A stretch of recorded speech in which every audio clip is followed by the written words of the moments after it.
My sister told me I'd never find love looking the way I did. 3 years later, I walked down the aisle in a custom Vera Wang dress to marry the man she'd been planning her future with. The look on her face when she realized who the groom was? Absolutely priceless. But I'm getting ahead of myself. I used to think the worst thing about having a sister was sharing a bathroom. Turns out, that was nothing compared to sharing a life where everything you did was measured against her perfect existence. My name is Emma, and for 26 years I lived in the shadow of someone who made it her mission to remind me exactly where I belonged. Before we jump back in, tell us where you're tuning in from, and if this story touches you, make sure you're subscribed, because tomorrow I've saved something extra special for you. My sister Jessica was born with what people call effortless beauty. You know the type, the kind of woman who rolls out of bed looking like she just stepped off a magazine cover, whose hair never frizzes in humidity, whose makeup never smudges even after crying at movies. She was the golden child, the one teachers remembered fondly, the one boys called first, the one parents bragged about at dinner parties. Jessica had this way of walking into a room and immediately becoming its center, like gravity itself bent around her presence. I, on the other hand, was what people politely called the smart one. Which, if you've ever been the smart one, you know is code for not conventionally attractive, but we need to say something nice. I was the daughter who got good grades, who helped with household chores without being asked, who remembered everyone's birthdays and anniversary dates. I was dependable, responsible, thoughtful. I was also, according to Jessica, completely hopeless when it came to anything that mattered. Growing up in the same house as Jessica was like living next to a bonfire when you're a flickering candle. Everything about her was loud, bright, impossible to ignore. She was homecoming queen, prom queen, and had a steady stream of boyfriends who would call the house just hoping to hear her voice. Meanwhile, I spent Friday nights studying, reading, or helping our mom with dinner while Jessica got ready for whatever social event was happening that weekend. Our parents weren't cruel about it, but they weren't blind either. They'd praise my academic achievements with the same tone people use to compliment a nice casserole, appreciative, but not exactly thrilled. When Jessica brought home a B+, it was celebrated like a Nobel Prize. When I brought home straight A's, it was expected, normal, just Emma being Emma. The disparity was subtle but constant, like background music you don't notice until someone turns it off. Jessica never let me forget our respective positions in the family hierarchy. She had this way of delivering observations that sounded like casual comments but landed like calculated strikes. "Oh, Emma," she'd say, examining my outfit before family gatherings. "You're wearing that, I mean if you're comfortable with it." The tone was always concerned, sisterly, like she genuinely wanted to help. But the message was clear: you're not measuring up, and everyone can see it. The bathroom we shared became a daily reminder of our differences. Her side of the vanity looked like a department store cosmetics counter: serums, foundations, highlighters, brushes arranged with military precision. She had skincare routines that took 45 minutes and a collection of perfumes that could stock a boutique. My side held a basic moisturizer, some drugstore mascara, and a single tube of lip balm that I'd been using for 6 months. When she'd catch me looking at her products, she'd offer to help me out, but her version of help always left me feeling more inadequate than before. "The problem," she told me once while doing my makeup for a cousin's wedding, "is that you don't understand your features. You're trying to be something you're not instead of working with what you have." She said it kindly, the way a doctor might explain a chronic condition, like your eyes are small, so you need completely different techniques than what works for me. And your nose, well, there are contouring tricks for that. Every improvement she suggested felt like another item on a list of things wrong with my face. College was supposed to be my escape, my chance to build an identity separate from being Jessica's less attractive sister. I threw myself into my studies, joined academic clubs, made friends who valued intelligence over appearance. For 4 years, I lived in a world where what I thought mattered more than how I looked, where professors knew my name because of my insights in class, rather than because they were distracted by my appearance. I thrived academically, graduated summa cum laude, and landed a job at a prestigious marketing firm in downtown Chicago. But every family gathering brought me right back to our old dynamic. Jessica would arrive looking like she'd just returned from a photo shoot, regaling everyone with stories about her modeling gigs, her successful Instagram account, her latest romantic conquest. I'd share news about work promotions or professional achievements, and the response was always politely positive, but notably brief. "That's wonderful, honey," our mom would say, then immediately turn to Jessica to ask about her dating life with genuine interest and excitement. By the time I was 24, Jessica had established herself as something of a local influencer. She'd parlayed her natural beauty and social media savvy into a career that seemed to consist entirely of taking pictures of herself wearing clothes brands wanted to promote. Her Instagram had over 50,000 followers, and she regularly posted about her glamorous life, expensive dinners, weekend getaways, designer shopping hauls. Meanwhile, I was working 60-hour weeks, building marketing campaigns for corporate clients, and coming home to a studio apartment with takeout containers and case studies. The comments on her posts were exactly what you'd expect: fire emojis, marriage proposals from strangers, women asking about her skincare routine and workout regimen. Occasionally, I'd appear in her photos when we were at family events, always positioned in ways that made it clear who the focal point was supposed to be. "Sister time," she'd caption these posts, and I'd cringe at the inevitable comparisons in the comments. "Your sister is so lucky to have such a gorgeous role model," or "beauty must run in your family." Well, some of it. Jessica never corrected these comments or defended me. If anything, she seemed to enjoy them. The worst part wasn't the public comparisons, it was how Jessica's success seemed to validate every criticism she'd ever made about my appearance. She was living proof that beauty opened doors, that looking the right way could become a career, that society rewarded people like her while people like me had to work twice as hard for half the recognition. She'd found a way to monetize everything that made me feel inadequate, turning her genetic lottery win into an actual lottery win. Dating was particularly brutal. Jessica had a rotating cast of admirers, men who pursued her with the kind of intensity usually reserved for rare artifacts or limited edition collectibles. They'd send flowers to her workplace, plan elaborate romantic gestures, compete with each other for her attention. I, meanwhile, struggled through awkward coffee dates with men who seemed disappointed when I walked into the restaurant, like they'd been expecting someone else entirely. The few relationships I managed to maintain never lasted long. There was always some moment when they'd meet Jessica, at family events, chance encounters when she'd visit me, and I'd see something shift in their expression. Not necessarily attraction, though that happened too, but a kind of confused surprise, like they were trying to solve a puzzle. How could two people from the same family be so different? Was I adopted? Had I gotten all the recessive genes? The questions were never asked directly, but they didn't need to be. The wondering was written all over their faces. Jessica, for her part, seemed oblivious to the effect she had on my dating life. Or maybe she was aware, and just didn't care. She'd be friendly and charming with whoever I brought around, asking them about their jobs and interests, laughing at their jokes with genuine enthusiasm. She wasn't trying to steal them, she had plenty of her own options, but her mere presence made me disappear by comparison. After meeting her, my dates would inevitably become distracted, quieter, like they were recalculating something in their heads.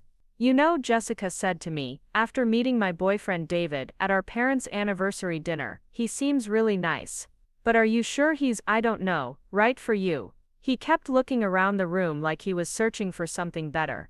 She said it with concern, like she was worried about my feelings, but there was something else underneath, a satisfaction, like she'd confirmed something she'd always suspected. "David broke up with me 2 weeks later. I just think we want different things," he said, but I knew better. He'd realized he could do better, and meeting Jessica had been the catalyst for that realization. She'd shown him what other options looked like, what he might be missing by settling for me. After David, I took a break from dating. I focused on work, on building my career, on trying to create a life that didn't require external validation. I told myself that I was choosing to be single, that I was prioritizing my professional development over romantic relationships. But the truth was simpler and more painful. I was tired of being rejected, tired of seeing disappointment flash across men's faces when they realized I wasn't what they'd hoped for. Jessica, meanwhile, had entered what she called her serious dating phase. She was 25, and starting to feel pressure from our parents, about settling down, finding someone substantial, building a real future. Her Instagram posts began featuring fewer party photos and more couple shots with a rotating cast of potential husbands. She'd date each one for a few months, post about romantic dinners and weekend getaways, then move on when they inevitably failed to meet her impossibly high standards. "I'm just waiting for the right person," she'd explain to our family during Sunday dinners. "I know what I'm worth, and I'm not going to settle for someone who doesn't appreciate everything I bring to a relationship." Our parents would nod approvingly, like she was being admirably selective rather than impossibly picky. When I mentioned being single, the response was more concerned than supportive. "You can't be too choosy, Emma," our mom would say gently. "Sometimes you have to give people a chance to grow on you." The double standard was exhausting. Jessica's high standards were evidence of healthy self-respect. My lack of a relationship was evidence that I was probably being too demanding. Jessica's string of ex-boyfriends proved she was desirable. My shorter dating history suggested I needed to lower my expectations. Everything about our romantic lives was interpreted through the lens of her obvious advantages and my apparent limitations. Then, 6 months before my 26th birthday, Jessica met Marcus. Marcus was different from her usual type. He wasn't a model, or an actor, or someone trying to break into entertainment. He was a software engineer, quiet and thoughtful, with dark hair that was always slightly messy and glasses he was constantly adjusting. He was successful but not flashy, intelligent but not arrogant, attractive in an understated way that took time to appreciate fully. He was, in other words, exactly the kind of person I'd always imagined ending up with. Jessica brought him to family dinner 3 weeks after they started dating, and I could immediately see why she was interested. Marcus was different from the parade of obvious choices she usually dated. He didn't perform for her, or compete for her attention. Instead, he listened when she talked, asked thoughtful questions, and seemed genuinely interested in getting to know our family. He was kind to our parents, respectful of our traditions, and patient with Jessica's need to document everything for social media. But what struck me most about Marcus was how he treated me. Unlike every other man Jessica had brought home, Marcus didn't seem to diminish when she walked into the room. He continued conversations we'd started, remembered details from previous interactions, and acted like my presence added value rather than just filling space. When Jessica was busy taking photos of her dinner, Marcus would turn to me and ask about my work, my opinions on current events, my recommendations for books or movies. He was, I realized with growing appreciation, actually interested in what I had to say. "Your sister is really smart," he told Jessica after one of these conversations, loud enough for me to hear.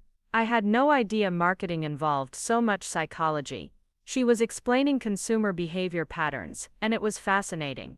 Jessica smiled and agreed, but I caught something in her expression I'd never seen before when someone complimented me, a flicker of uncertainty, like she wasn't sure how to categorize this interaction. Over the following months, Marcus became a regular presence at family gatherings. Jessica would post photos of their dates, their weekend trips, their cozy nights and watching movies. They looked perfect together, she radiant and camera-ready as always, and he clearly smitten and proud to be with her. Our parents adored him, praising Jessica for finding someone so mature and stable. "He's going to make you so happy," our mom would say, and Jessica would glow with the satisfaction of having made another perfect choice. But I began to notice things about Marcus that Jessica seemed to miss or dismiss. He'd bring books to family gatherings and leave them on coffee tables, hoping to start conversations about ideas rather than people or events. He'd ask our dad about his work as a history teacher, genuinely interested in learning about subjects that had nothing to do with him. He'd help our mom clean up after dinner, without being asked, not to impress anyone but because it seemed natural to him. Jessica would sometimes roll her eyes at these behaviors, calling him such a nerd with affectionate exasperation, but I found them endearing. More troubling were the moments when Jessica would correct or dismiss Marcus's interests. When he'd mention a documentary he'd watched or a news article he'd found interesting, she'd respond with comments like, "You're such a serious person," or "Can we talk about something fun for once?" She'd redirect conversations toward lighter topics, celebrity gossip, social media drama, shopping plans. Marcus would go along with it, but I could see him withdrawing slightly, becoming quieter as the evening progressed. He's perfect for you, I told Jessica one evening, when she was staying over at my apartment, after a fight with Marcus about something trivial. He'd wanted to stay in and read, while she wanted to go to a trendy new restaurant that would photograph well for Instagram. I guess, she said, scrolling through her phone. He's just so serious all the time. Like, I get that he's smart and successful and everything, but sometimes I feel like he's judging me for wanting to have fun. He doesn't understand my world at all. Maybe that's not a bad thing, I suggested carefully. Preparing and narrating this story took us a lot of time, so if you are enjoying it, subscribe to our channel. It means a lot to us. Now back to the story. Maybe it's good to be with someone who challenges you to think about different perspectives. She looked at me with surprise, like it had never occurred to her that being challenged might be valuable. Emma, I don't need to be challenged, I need to be appreciated for who I am. If he can't handle my lifestyle, then maybe he's not the right person for me. The fight was resolved by the next day, but it established a pattern. Jessica would get frustrated with Marcus's intellectual interests, his preference for substance over style, his inability to understand why her Instagram presence required so much attention and maintenance. Marcus, for his part, seemed increasingly confused by Jessica's priorities, her need for constant validation, her dismissal of anything that couldn't be turned into content for social media. I found myself in an odd position, sympathizing with Marcus while watching him struggle to connect with the person I'd spent my whole life feeling inadequate compared to. For the first time, I could see that Jessica's beauty and social success might actually be limitations in some contexts, that her perfect exterior might make it difficult for her to develop the kind of depth that lasting relationships required.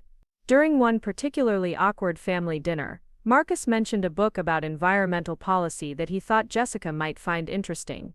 It's actually really accessible, he said, clearly trying to find common ground. The author makes all these complex issues really understandable. Jessica barely looked up from her phone. That sounds super boring, babe. Can we talk about something else? The silence that followed was painful. Our parents exchanged glances, and I felt a rush of secondhand embarrassment, not for Jessica, but for Marcus, who was clearly trying to share something important with someone who couldn't be bothered to pretend interest. What's it about? I asked, partly to fill the silence, and partly because I was genuinely curious. Marcus's face lit up as he explained the book's main arguments, the research behind the author's conclusions, the implications for policy and individual behavior. I found myself engaged in the first really interesting conversation I'd had at a family dinner in years. We talked for 20 minutes about sustainability, corporate responsibility, and the psychology of environmental decision-making. Jessica interrupted eventually. Okay, you two, this is getting way too intense for Sunday dinner. Mom, didn't you say you had some gossip about the neighbors? The conversation shifted, but I caught Marcus looking at me with an expression I couldn't quite read. Surprise, maybe, or appreciation. Later, as everyone was leaving, he approached me while Jessica was busy taking photos of her dessert. Thanks for that, he said quietly. It's been a while since I've had someone actually want to discuss ideas rather than just waiting for their turn to talk. Jessica's just tired, I said automatically, the lifelong habit of defending her kicking in despite everything. She works really hard on her content creation. It's more demanding than people realize. Marcus nodded, but his expression remained thoughtful. I'm sure it is, it's just different from what I'm used to, I suppose. Different from what I thought I was looking for. The comment stayed with me long after he left. For the first time, I wondered if Jessica's seemingly perfect life might not be as perfect as it appeared. If her advantages might sometimes work against her in ways she was too proud or too oblivious to recognize. 3 weeks later, Jessica called me at work, crying so hard I could barely understand what she was saying. He broke up with me, she finally managed to gasp out. Marcus broke up with me and I don't understand why. Everything was perfect. We were perfect together. I left work early and drove to her apartment, where I found her surrounded by tissues and empty ice cream containers, looking more devastated than I'd ever seen her. Her makeup was smeared, her hair was tangled, and for the first time in our lives, she looked vulnerable rather than invincible. He said we want different things, she sobbed. He said he was looking for someone who shared his values, who was interested in building something meaningful together. I don't know what that even means. We had fun together, we looked good together. What more could he want? I held her while she cried, feeling a complex mix of sympathy and something else, not quite satisfaction, but a kind of recognition. For the first time, Jessica was experiencing the kind of rejection I'd lived with my entire life, the confusion of being found wanting for reasons that seemed to have nothing to do with obvious shortcomings.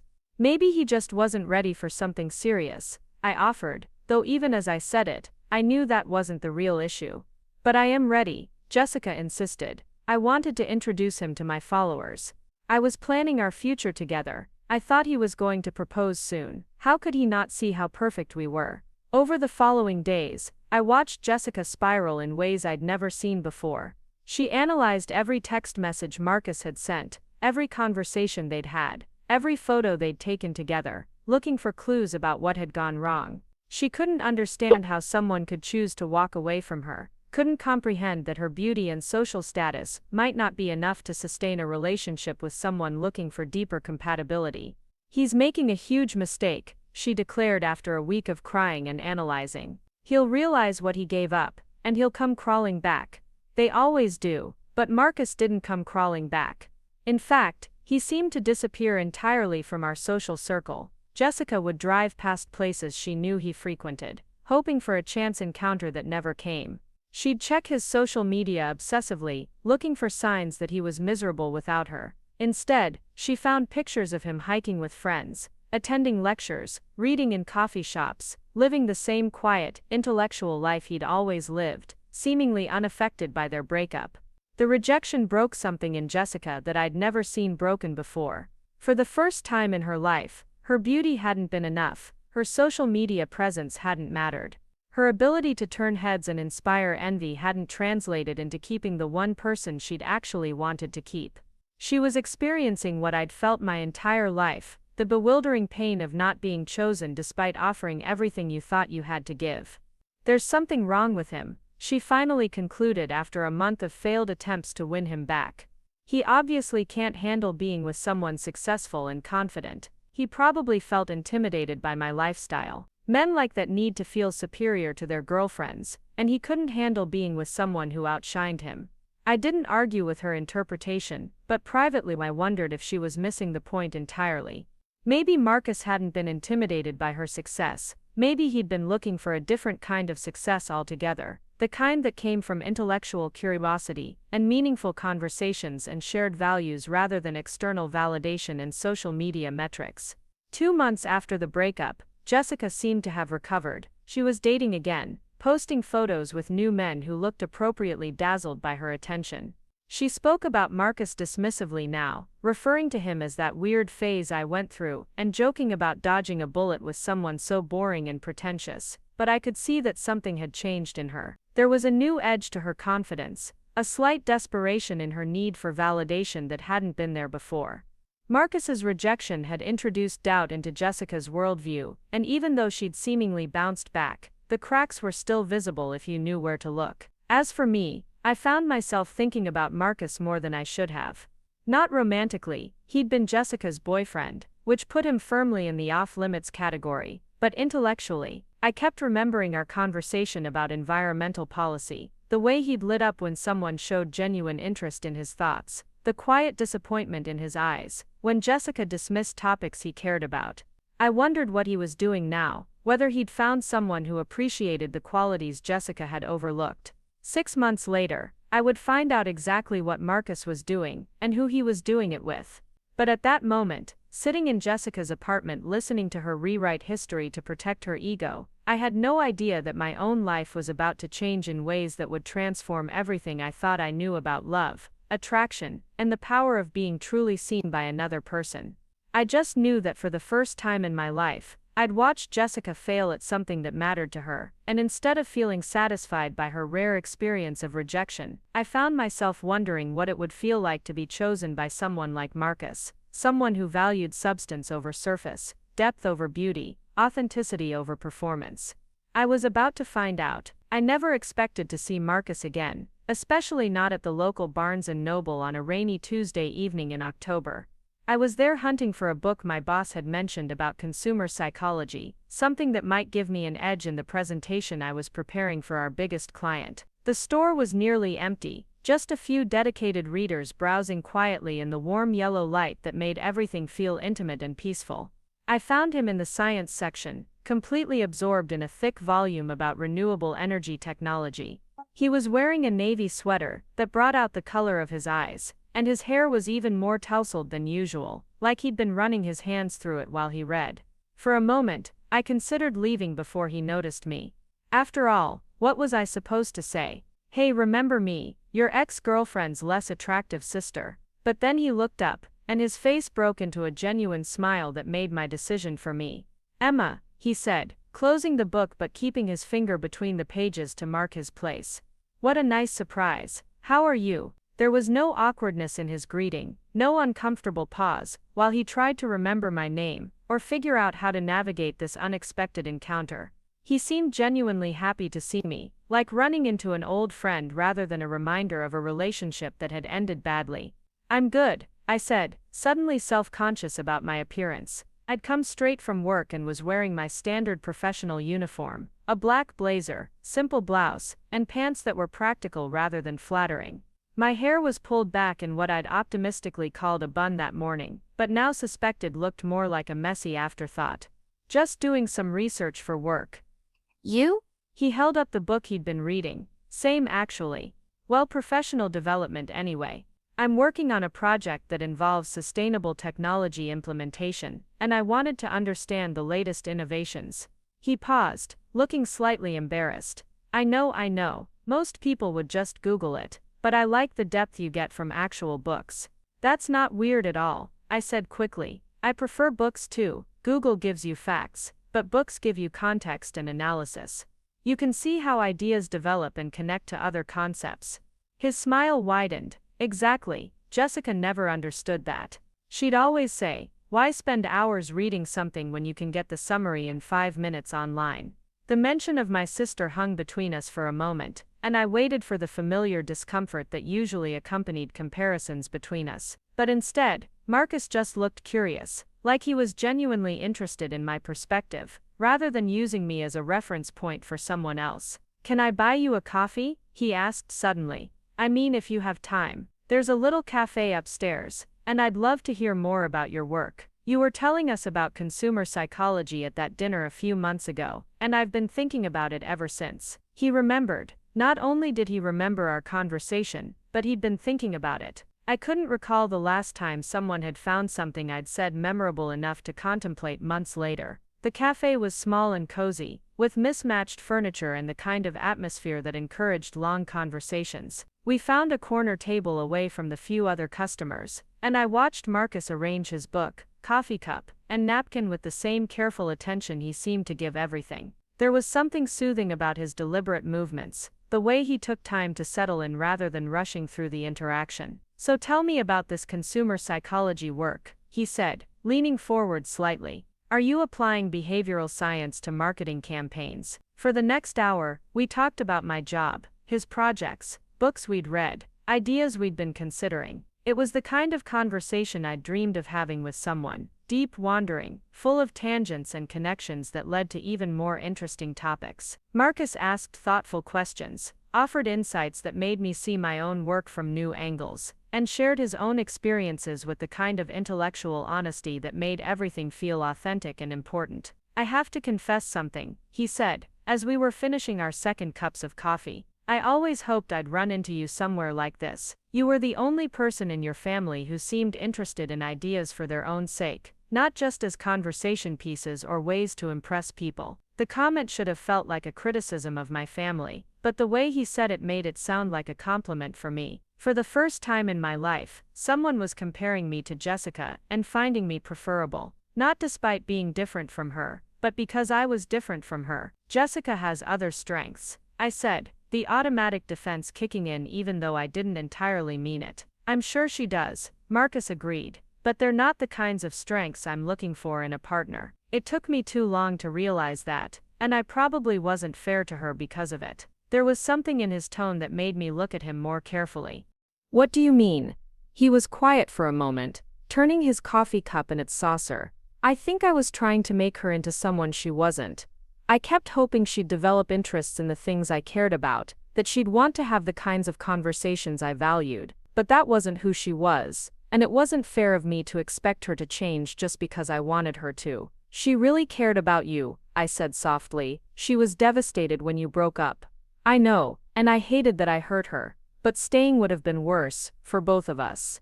She deserves someone who appreciates her exactly as she is, and I deserve someone who shares my interests and values. We both deserve compatibility, not just attraction. The word compatibility hit me like a small revelation. Throughout my life, I'd been so focused on trying to become more attractive, more like Jessica, that I'd never really considered whether the people I dated were actually compatible with who I already was.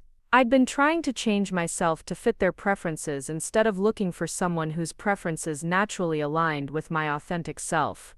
That makes sense, I said. It's just hard to remember sometimes that relationships need more than chemistry to work, especially when everyone around you seems to think chemistry is the only thing that matters, Marcus added. Your parents, for instance, they kept talking about how perfect Jessica and I looked together, how we were such a beautiful couple, but looking good in photos isn't the same as actually enjoying each other's company. We talked for another 30 minutes before the cafe began closing around us. As we gathered our things, Marcus hesitated, like he was debating whether to say something.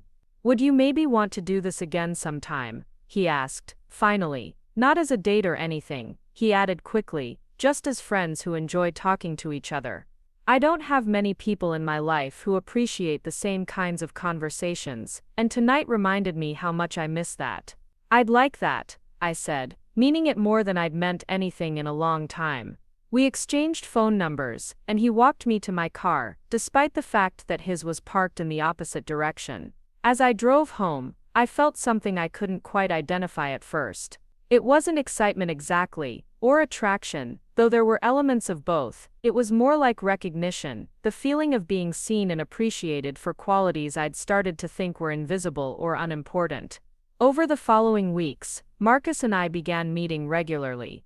Sometimes it was coffee after work, sometimes lunch on weekends, occasionally walks through the botanical gardens when the weather was nice.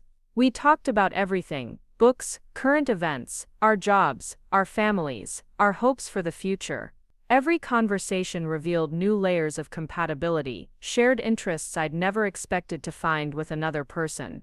Marcus had grown up in a family that valued education and intellectual curiosity. His parents were both professors, and dinnertime conversations in his house had been debates about literature, science, and philosophy, rather than gossip or social dynamics.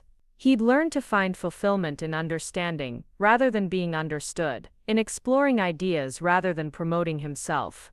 It was a completely different worldview from the one I'd grown up with, but it resonated with parts of myself I'd kept hidden for years. I used to think there was something wrong with me, I admitted during one of our walks, like I was missing some essential gene that would make me care about the things other people seemed to find important. Fashion, celebrity culture, social media drama, I could never work up genuine interest in any of it.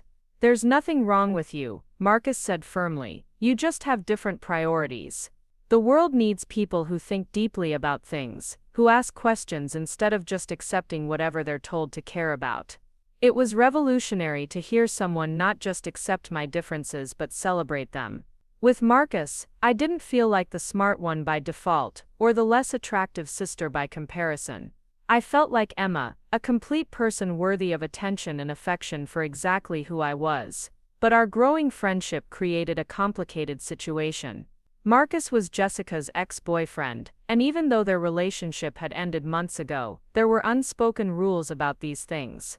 Sisters didn't date each other's exes, especially not when one sister had already established herself as the desirable one, and the other had always been the consolation prize.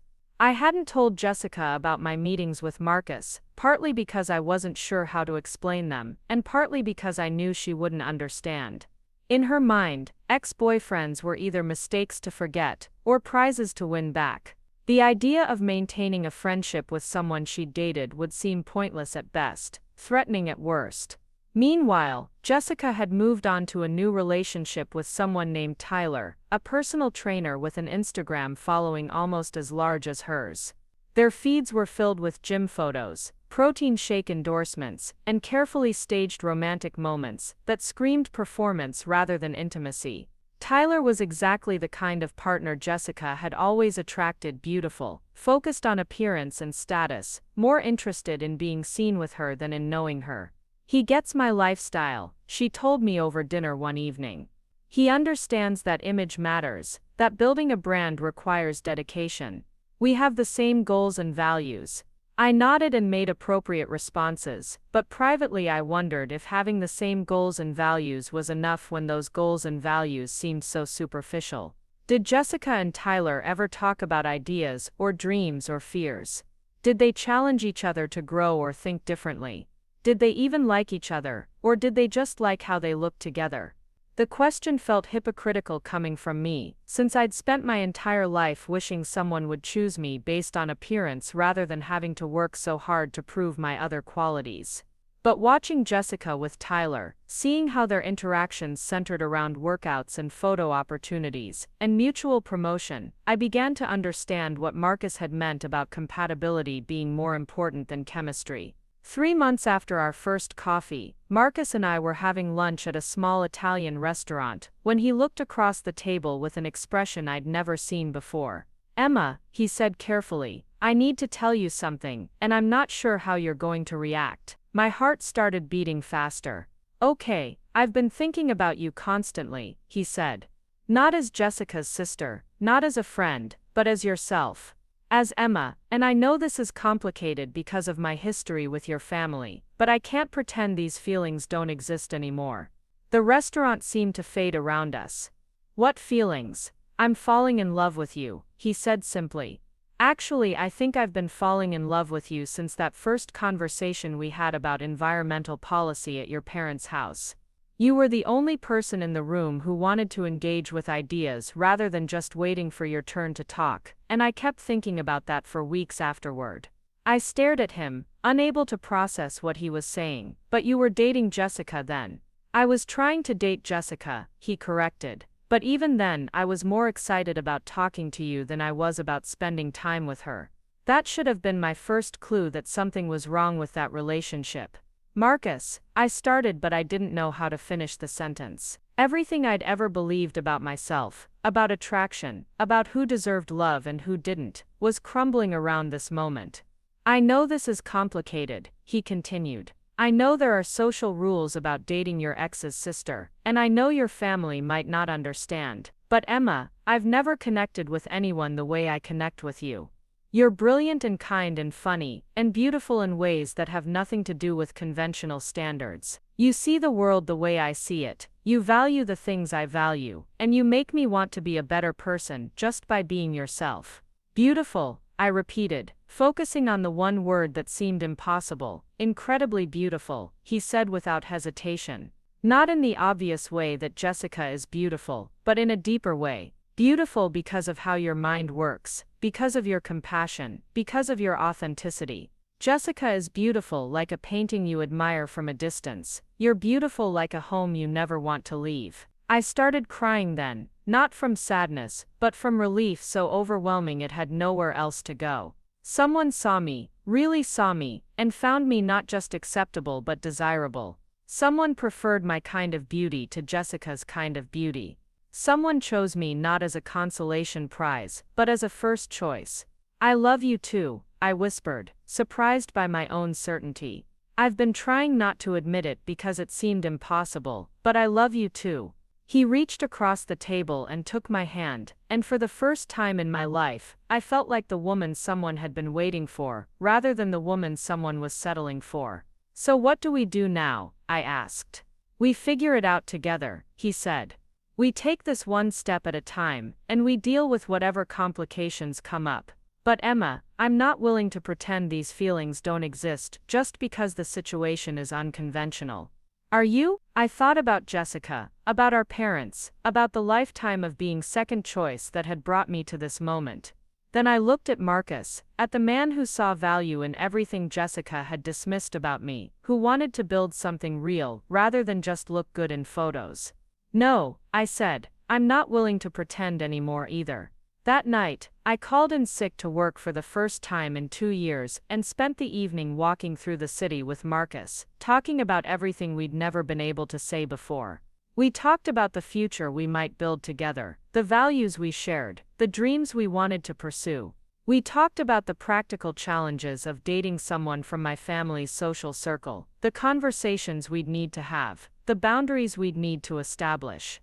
But mostly we talked about how right it felt to finally stop pretending we were just friends when we were clearly so much more. A week later, Marcus asked me on our first official date.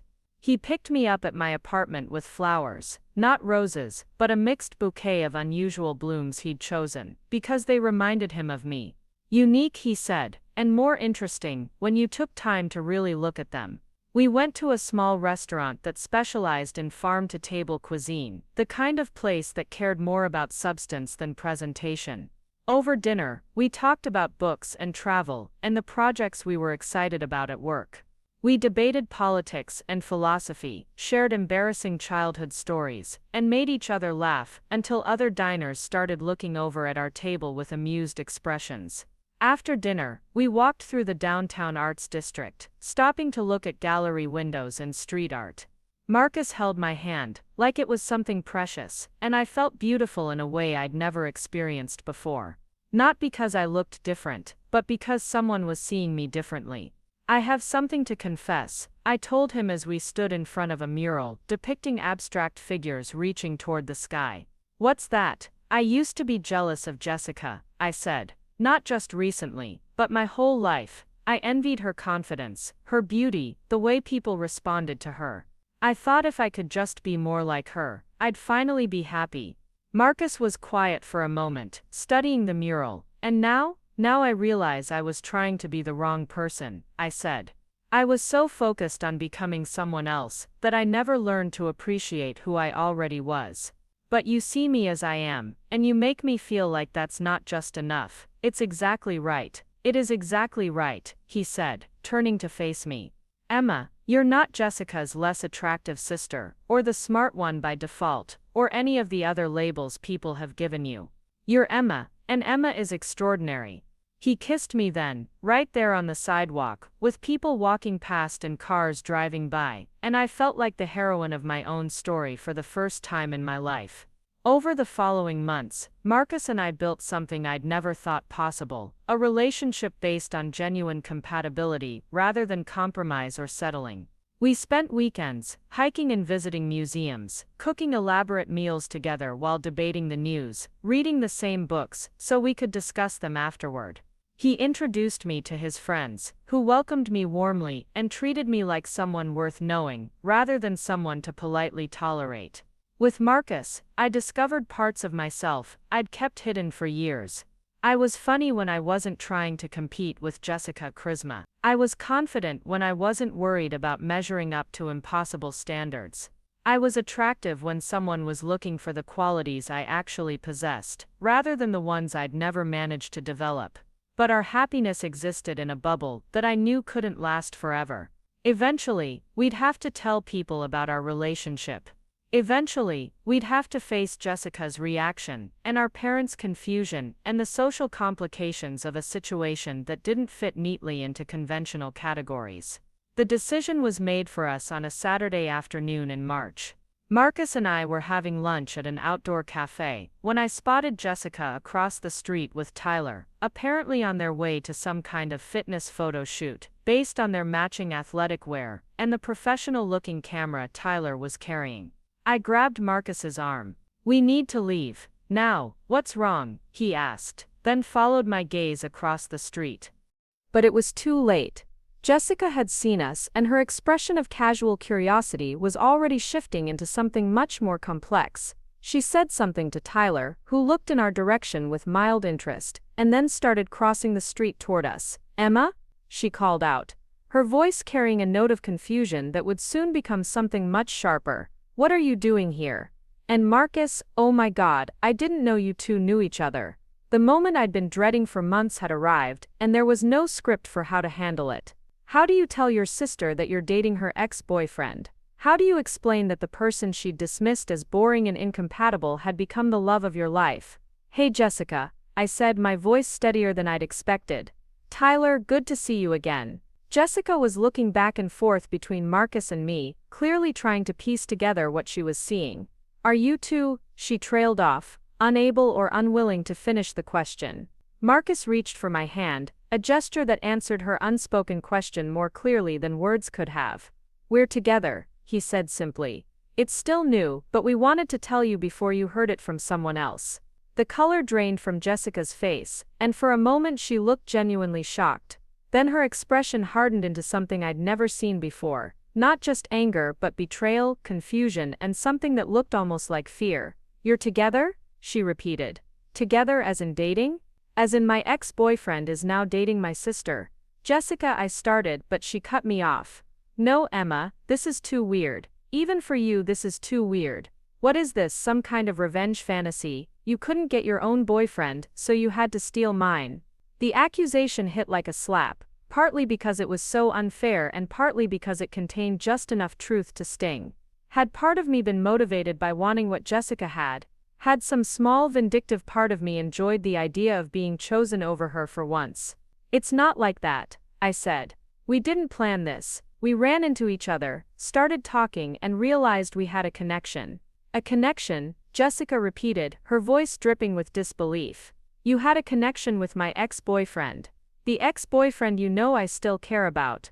You have Tyler, I pointed out, gesturing toward her current boyfriend, who was watching this interaction with the fascinated horror of someone witnessing a car accident. That's not the point, Jessica snapped. The point is that this is a betrayal. Sisters don't date each other's exes. It's a basic rule, Emma. I can't believe you do this to me. I didn't do anything to you, I said, feeling anger rise in my chest. Marcus and I are both adults, and we both single. We have every right to pursue a relationship if we want to. Not with each other, Jessica said. Not when it means destroying what's left of our family relationships. Do you have any idea how awkward this is going to make everything? Family dinners, holidays, weddings, how are we supposed to navigate any of that? The same way people navigate complicated family situations everywhere, Marcus said quietly. With maturity and respect for each other's choices. Jessica turned on him then, her eyes flashing with fury. Don't talk to me about maturity, Marcus. If you were mature, you would have thought about the consequences of this before you decided to start dating my sister. This is going to hurt everyone.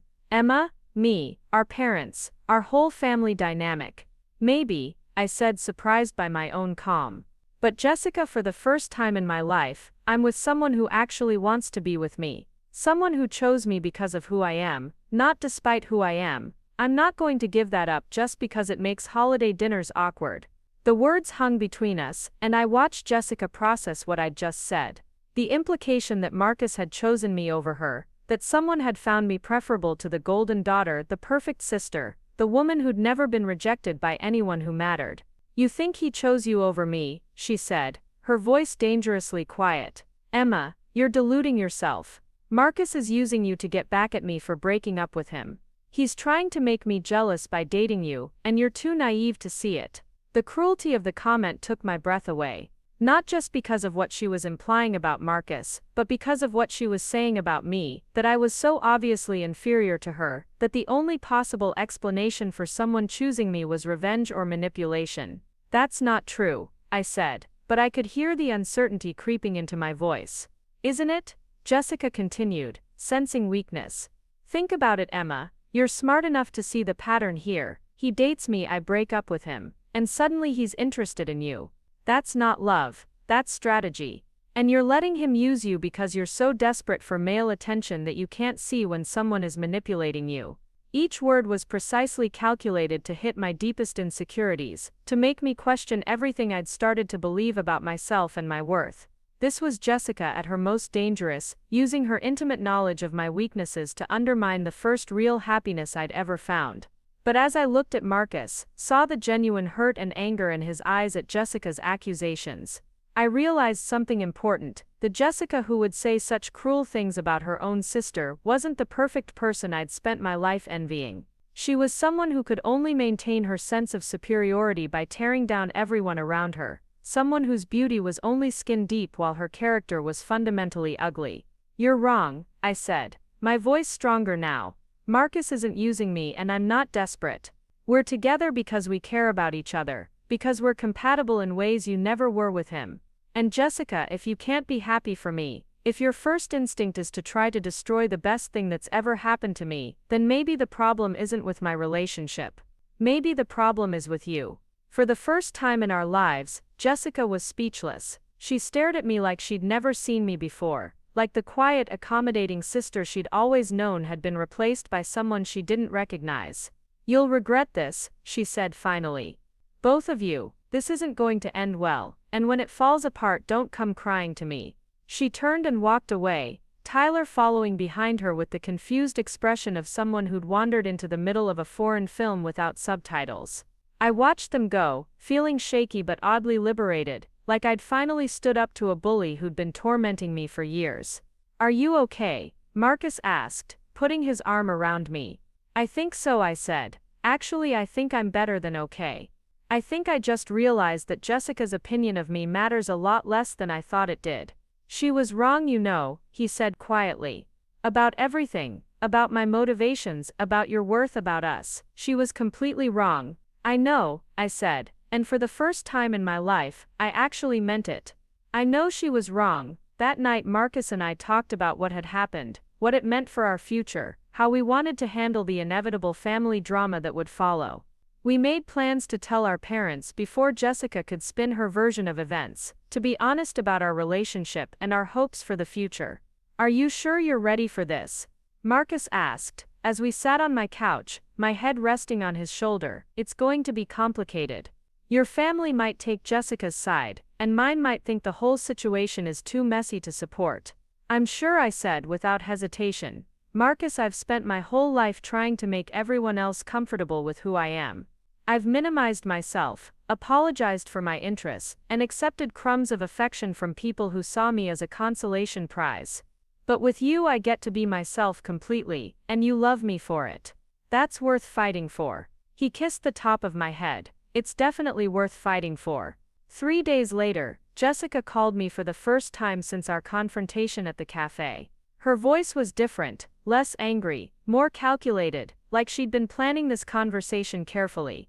Emma, she said, I've been thinking about our conversation and I owe you an apology. I was immediately suspicious. Jessica didn't apologize, especially not when she thought she was right. Okay, I said cautiously. I was shocked when I saw you with Marcus, and I said some things I didn't mean. You're my sister, and I should support your happiness even if I don't understand your choices. The words sounded reasonable, but there was something underneath them that felt wrong, like she was reading from a script rather than speaking from the heart. I appreciate that, I said carefully. I just want you to be careful, she continued. Not because I think Marcus is using you, but because relationships that start as rebounds or revenge scenarios rarely work out long term. I don't want to see you get hurt when the novelty wears off. There it was, the poison wrapped in concern, the way she'd always delivered her cruelest observations. She was planting seeds of doubt while pretending to be protective, trying to undermine my confidence in the relationship while maintaining plausible deniability. Thanks for the concern, I said evenly, but Marcus and I are solid. We're not a rebound or a revenge scenario. We're two people who fell in love despite complicated circumstances. Of course, Jessica said quickly. I hope you're right. I really do. I just think you should be prepared for the possibility that this might not be as serious for him as it is for you. After we hung up, I sat in my kitchen feeling unsettled in ways I couldn't quite articulate. Jessica's apology had felt less like genuine remorse and more like a strategic repositioning, a way to continue undermining me while appearing supportive. But why? What did she gain from sabotaging my happiness? The answer came to me gradually over the following days. Jessica had built her identity around being the sister everyone wanted, the woman men fought over, the person who had her pick of romantic options. My relationship with Marcus challenged that narrative in fundamental ways. If someone could choose me over her, if someone could find me more attractive and desirable and worthy of love, then everything she'd believed about herself and her place in the world was suddenly questionable. My happiness with Marcus wasn't just threatening to Jessica because it was unconventional, it was threatening because it suggested that her advantages weren't as absolute as she'd always believed, that beauty and social status weren't guarantees of romantic success. That someone like me could inspire the kind of deep, lasting love that had always eluded her despite her obvious assets. For the first time in our lives, I had something Jessica wanted and couldn't have. Not because it had been given to me unfairly, but because I'd earned it by being authentically myself in ways she'd never learned to be, and that realization, I suspected, was driving her crazy. 2 weeks later, I would discover just how crazy it was making her, and just how far she was willing to go to restore what she saw as the natural order of our relationship. But at that moment, sitting in my kitchen analyzing her motivations, I felt something I'd never experienced before when it came to Jessica: pity. She was beautiful, successful, and envied by thousands of people who followed her online. But she'd never learned to build genuine connections with others, never developed interests deeper than surface-level pursuits, never found someone who loved her for reasons that would last beyond her 20s. She was, I realized, much lonelier than I'd ever been, even during my most isolated moments. The difference was that I'd finally found someone who saw past the surface to the person underneath. Jessica, despite all her advantages, was still searching for that kind of connection and might never find it as long as she remained focused on maintaining an image rather than developing authentic self worth knowing and loving. It was a profound shift in how I saw our dynamic, and it would prove to be crucial preparation for what was coming next. Jessica's real plan revealed itself 3 months later at our cousin Sarah's wedding. I should have seen it coming when she volunteered to give a speech during the reception, especially since she barely knew Sarah and had never shown interest in public speaking before. But I was too happy, too focused on the future Marcus and I were building together, to recognize the setup. The wedding was beautiful, held at a vineyard outside the city, with string lights and flowers everywhere. Marcus looked incredible in his navy suit, and for once, I felt genuinely confident in my appearance. I'd chosen a deep green dress that complemented my coloring, and Marcus had told me I looked stunning when he picked me up. More importantly, I felt stunning, radiating the kind of inner glow that comes from being truly loved.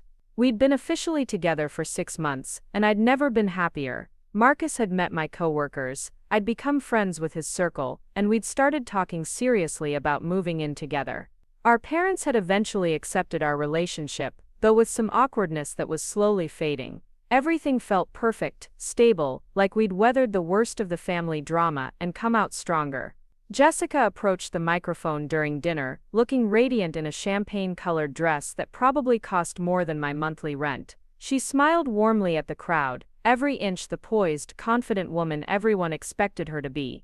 "I wasn't planning to speak tonight," she began, her voice carrying easily across the reception area. "But sitting here watching Sarah and David, I've been thinking about love and what it really means." A few people raised their glasses, expecting a typical wedding toast about happiness and forever. I felt Marcus's hand find mine under the table, and I squeezed it gently, proud that my sister was making an effort to be gracious and celebratory. "True love," Jessica continued, "is about more than just compatibility or shared interests. It's about choosing someone again and again, even when things get complicated." She paused, her gaze finding me across the room, "even when that choice might hurt the people closest to you." The shift in her tone was subtle, but I felt my stomach start to clench. This wasn't going to be a generic wedding speech. I've learned recently that sometimes the people we trust most are capable of betraying us in ways we never imagined. Sometimes the person sitting next to you at family dinner is plotting to take everything you care about. A murmur went through the crowd as people began to realize this wasn't about the bride and groom anymore. Marcus's hand tightened on mine, and I saw several family members looking in our direction with confused expressions. My own sister Jessica said, her voice breaking slightly with what sounded like genuine emotion, "recently began a relationship with someone I cared deeply about. Someone I trusted her to respect the boundaries around." The reception had gone completely silent now, except for the sound of silverware being set down and chairs shifting as people turned to stare at our table. I wanted to disappear, to sink through the floor, and escape the humiliation of being called out in front of our entire extended family and all of Sarah's friends. But tonight, watching Sarah and David promise to honor and cherish each other, I realized that forgiveness is more important than pride. "Emma," Marcus, I want you both to know that I forgive you. I forgive you for going behind my back, for lying to our family about how your relationship started, and for putting your own desires above family loyalty." She raised her glass, tears glistening in her eyes. "So here's to love in all its complicated forms. May we all learn to forgive those who hurt us, and may we find the strength to rebuild trust even after it's been broken." The applause that followed was scattered and confused, people unsure whether they'd just witnessed a touching moment of reconciliation or a masterfully executed public humiliation. I sat frozen in my chair, feeling like everyone in the room was staring at me, judging me, seeing me exactly the way Jessica had painted me, as a conniving sister who'd stolen her boyfriend and then lied about it. Marcus stood up abruptly. "Excuse me," he said loudly enough for nearby tables to hear. "I'd like to respond to that." Before I could stop him, he was walking toward the microphone. Jessica stepped aside with a gracious smile, but I could see the flash of panic in her eyes. This wasn't part of her script. "Thank you, Jessica, for those interesting observations," Marcus said, his voice steady but cold. "Since we're sharing personal information with Sarah and David's wedding guests, let me add some context."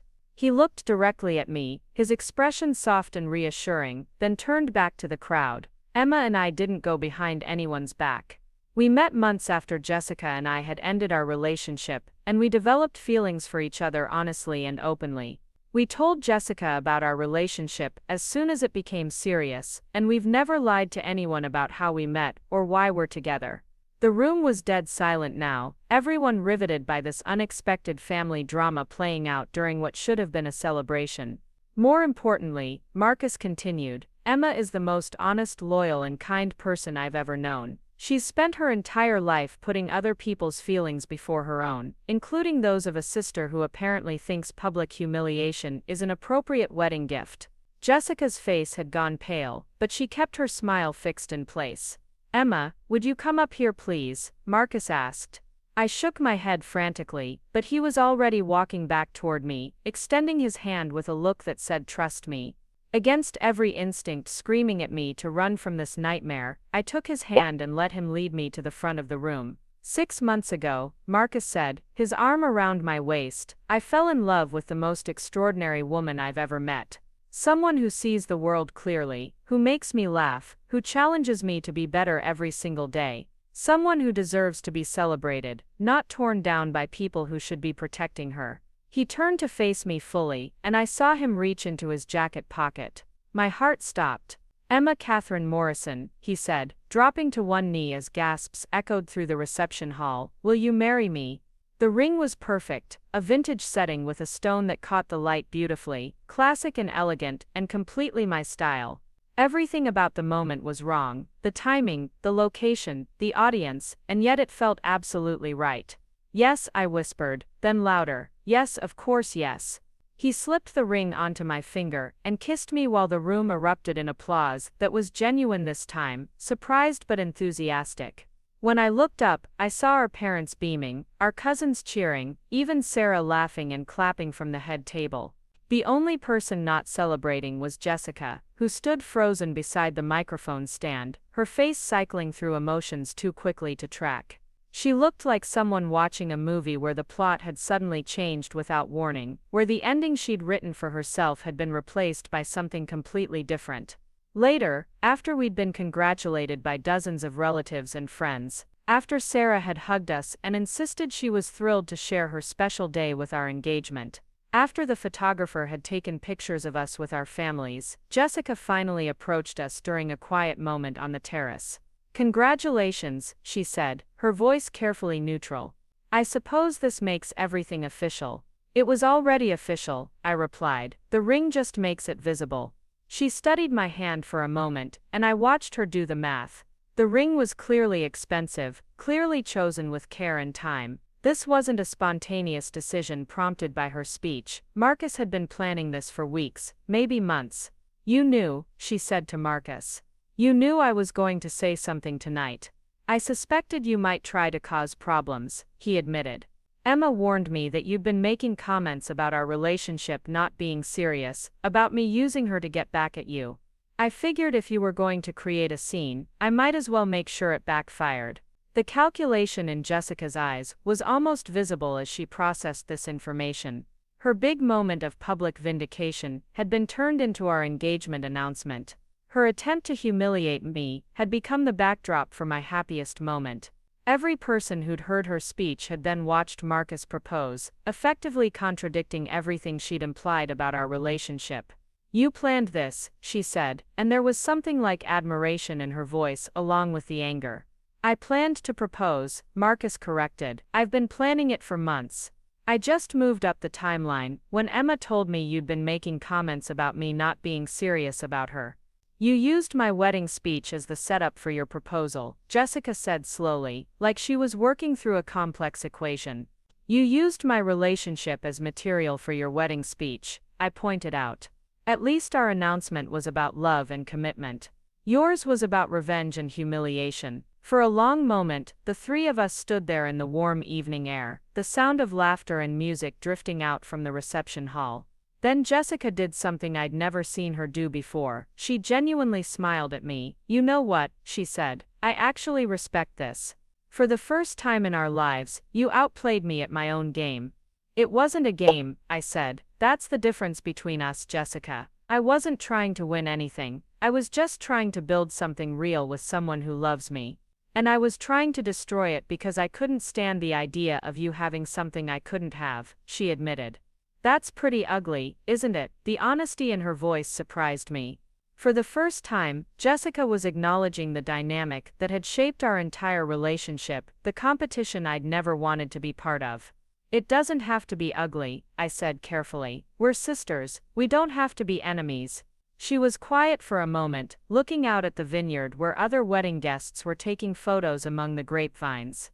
"I don't know how to not be competitive with you," she said finally. "I've been the pretty sister for so long that I don't know who I am if I'm not the one everyone wants." "You could try being the supportive sister," Marcus suggested gently. "The one who wants Emma to be happy because you love her, not because it serves your interests." Jessica looked at him, with an expression I couldn't read. "You really love her, don't you? This isn't about me at all." "This was never about you," Marcus said. "I fell in love with Emma because of who she is, not because of who she isn't. You were never part of the equation." Something shifted in Jessica's face then, like she was seeing the situation clearly for the first time. "I think I owe you both a real apology," she said. "Not a fake one designed to make me look good, but a real one. I've been terrible to you, Emma. I've spent our entire lives making you feel less than me, and when you finally found happiness, my first instinct was to destroy it. That's not who I want to be." "Then don't be," I said simply. "We get to choose who we are every day. You can choose to be happy for me instead of threatened by me." "Can I choose to be your maid of honor?" she asked, and for the first time in months, her smile looked genuine. "Because I promise I'll behave myself, and I really want to be part of your day instead of trying to ruin it." I looked at Marcus, who nodded encouragingly, then back at my sister. "Only if you promise no more public humiliation attempts." "Deal," she said, and held out her hand to shake on it. "Besides, I think you've proven you can handle yourself just fine without my help." 6 months later, Marcus and I were married in the same vineyard where we'd gotten engaged. Jessica kept her promise, and was a supportive, enthusiastic maid of honor, who gave a speech that was actually about love and sisterhood, instead of competition and revenge. Our parents cried happy tears, our friends celebrated enthusiastically, and I felt like the luckiest woman alive. But the real victory wasn't the wedding, or the ring, or even Jessica's eventual support. The real victory was learning that I'd never needed to be anyone other than exactly who I was. Marcus didn't fall in love with a version of me that was more like Jessica. He fell in love with me because I was nothing like Jessica, because I offered something completely different and valuable and rare. Jessica had been wrong about everything, but especially about this. I hadn't stolen her boyfriend. I'd found mine, the man who was always meant to be with someone exactly like me, someone who valued intelligence over beauty, depth over surface, authenticity over performance. Someone who saw me not as Jessica's less attractive sister, but as Emma, the woman he'd been waiting for without even knowing it. And when Jessica told me I'd never find love looking the way I did, she was right about one thing: I never would have found it looking like her. But looking like me turned out to be exactly right. Up next, you've got 2 more standout stories right on your screen. If this one hit the mark, you won't want to pass these up. Just click and check them out.